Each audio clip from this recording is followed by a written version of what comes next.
Eusebius, in his work The History of the Church, states that no emperor ordered persecution of Christians until about 250 AD.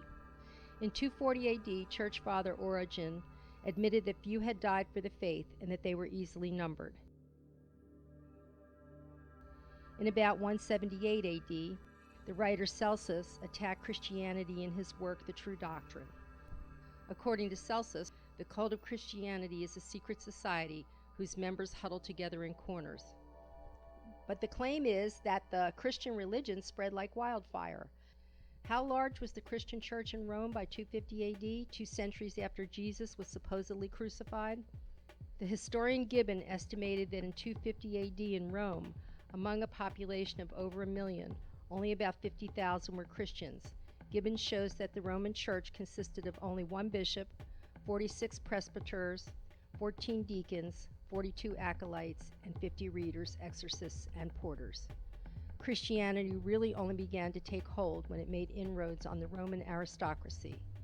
The Emperor Constantine saw the benefit of monotheism and consolidated the Roman Empire under Christianity at the Council of Nicaea in 325 AD, one of the first attempts to merge the many different Christian sects with the many pagan religions of the time. Despite this, Constantine himself remained a follower of Sol Invictus, or the Sun, although it's claimed he converted to Christianity on his deathbed. From Constantine onward, remnants of Gnostic Christianity were driven underground. The new Orthodox Christianity was propagated across Europe and Asia Minor by the sword. In 391 AD, the great library at Alexandria was destroyed by the Christian leaders in order to erase Christianity's origins. This was also the beginning of the Christian forgeries and alteration of historical texts, which had come under total church control. Pagan holidays became Christian holidays. Christian churches were built on the sites of pagan temples. Vatican Hill belonged to the god Mithra until 376 AD, when a city prefect suppressed the cult of the rival savior Mithra and seized the shrine in the name of Christ.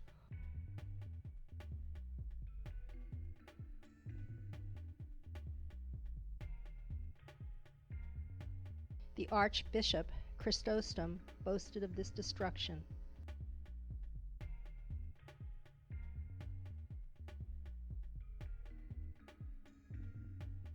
Some of the Gnostics were bribed into the Orthodoxy with invitations to high positions in the new church. St. Augustine was originally a pagan who converted after the councils in Nicaea.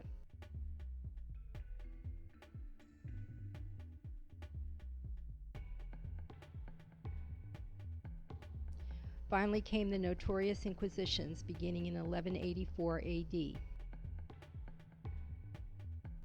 There is no historical mention of any of the holy sites in Jerusalem being Christian before 326 AD, when the Roman Emperor Constantine sent the Christian bishops and his own mother Helena to the Holy Land to find, or as it turned out, invent, the sites described in the New Testament. That these holy sites are of much later date can be proved by examining the writings of the earliest Christians.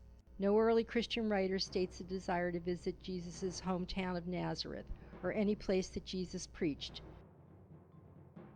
No early writer longs to see Calvary, or the tomb where Jesus miraculously rose from the dead.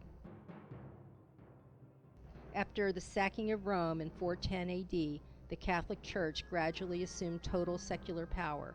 The power of the Church became equal to, or even above, the power of royal families. During this time, the average Christian was not allowed to even read the Bible on pain of torture and death. Only the priests and bishops were allowed to read the original Latin and pass their version of the Word on to the Christian followers in the form of sermons. This lasted until the 16th century AD and the Protestant Reformation, when anti-Catholic Christians risked their lives and began printing the Bible in common tongues such as English and German. It was only then, well over 1,000 years after the supposed crucifixion of Jesus, that the many discrepancies in the Bible began to be recognized.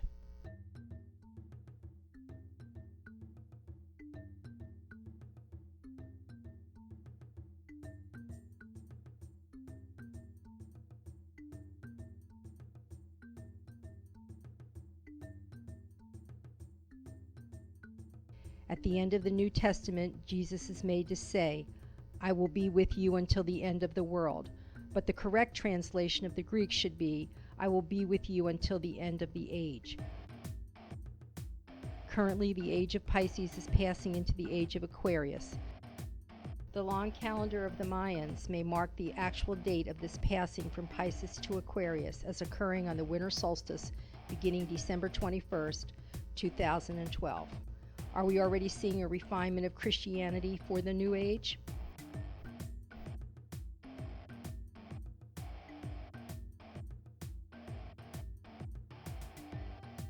Or will world geopolitical events be made to fulfill the Armageddon blueprint and the ultimate destruction of Christianity because Jesus, who never existed, cannot return? If much of our society is destroyed in a war or natural catastrophe, what new gods will the elite survivors impose as they emerge from their underground bunkers and sanctuaries?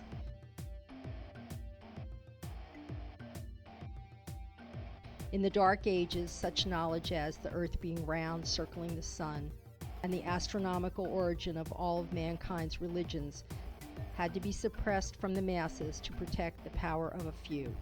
Such suppression of the truth continues, otherwise the fraud that is at the center of Christianity's creation would become known to all, which is that the story of Jesus in the New Testament is actually that of the Son, and that Jesus did not exist.